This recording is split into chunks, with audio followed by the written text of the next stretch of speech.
สวัสดีค่ะสัปดาห์นี้เราก็มาเจอกันอีกเช่นเคยนะคะวันนี้เราก็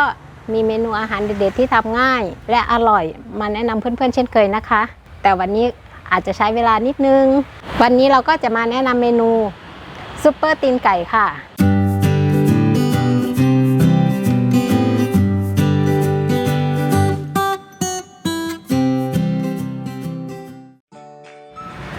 วัตถุดิบทั้งหมดของเราได้แก่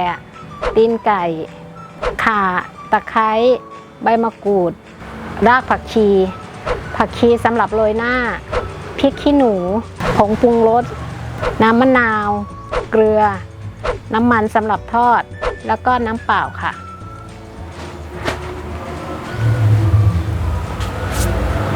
ขั้นตอนแรกนะคะเรา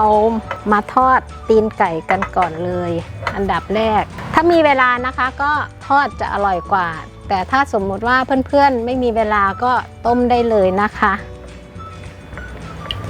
ตั้งกระทะใส่น้ำมันนะคะเรามีเวลาเราก็ทอดมันจะหอมกว่าที่เราไม่ทอดนะคะอันนี้เดี๋ยวเรารอน้ำมันร้อนก่อนตอนนี้น้ำมันเริ่มร้อนแล้วนะคะเดี๋ยวเราเอาตีนไก่ใส่เลยถ้าเกิดว่าเพื่อนๆกลัวน้ำมันกระเด็นก็ตอนที่เราทอดเราก็ใช้ฝาหม้อปิดไว้ก็ได้นะคะแต่ถ้าไม่ใช้มันอาจจะกระเด็น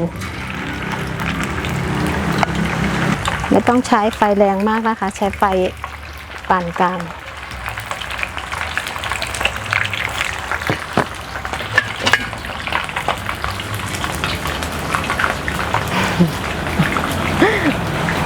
เดี๋ยวปิดฝาหม้อไว้ก่อนนะคะกันน้ำมันกระเด็นเดี๋ยวเรามาเปิดดูนะคะโอ้โห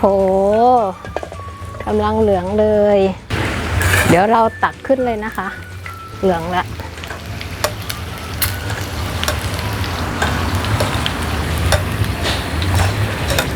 โอเคอันนี้เราก็ทอดเรียบร้อย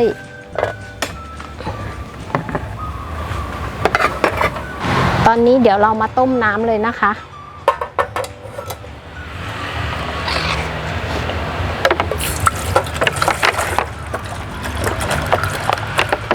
ปิดฝาก่อนระหว่างที่เรารอน้ำเดือดเราก็มาหั่นข่าหั่นตะไคร้ค่ะคือเราบุบก็ได้นะคะถ้าเกิดว่าเราไม่หั่น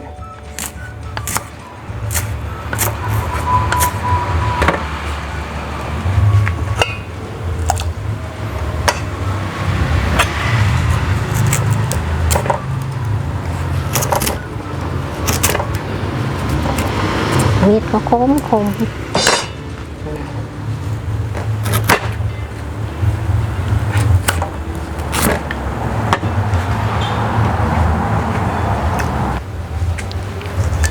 ็ใบมะกรูดก็คือเครื่องต้มยำทั้งหมดเราใส่ในหม้อเลยนะคะ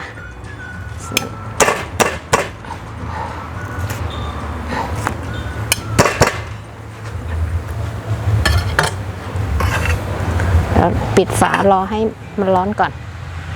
พอน้ำเริ่มร้อนเดี๋ยวเราก็ใส่เกลือลงไปก่อนเลย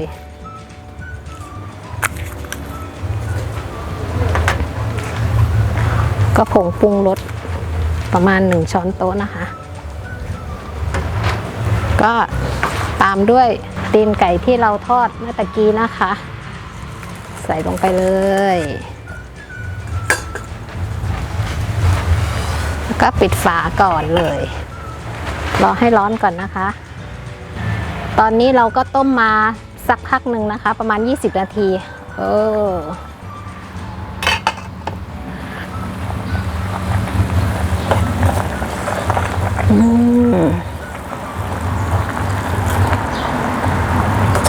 ก็น่าจะได้แล้วแหละโอเคเลย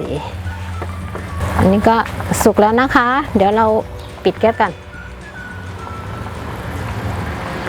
เดี๋ยวเรามาปรุงข้างนอกนะคะเผื่อว่าบางคนไม่กินเผ็ดไม่กินเปรี้ยวคือใครชอบเปรี้ยวมากเราก็มาปรุงเอาเองที่ข้างนอกค่ะเดี๋ยวเราตักใส่ชาม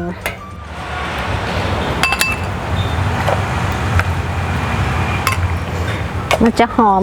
กลิ่นทอดตีนไก่แล้วก็ใส่พริกขี้หนูบุบนะคะ เราชอบเผ็ดมากเผ็ดน้อยก็เอาตามชอบเลยตามด้วยน้ำมะนาวโอเคโรยด้วยผักชีเสร็จเรียบร้อยแล้วค่ะเมนูซุปเปอร์ตีนไก่ค่ะ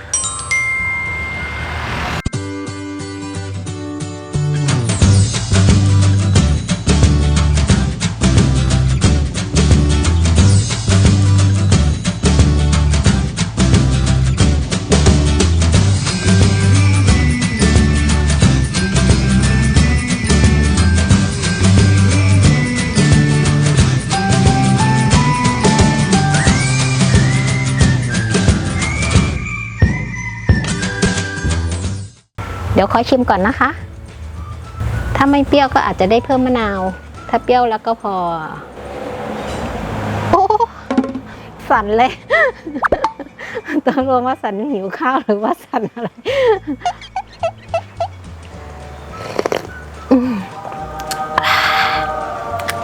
อร่อยแซ่บมากอยากจะบอกว่าแซ่บถึงใจจริงๆค่ะ กับเมนูนี้แล้วก็เมนูนี้นะคะถ้าหากว่าเพื่อนๆชอบก็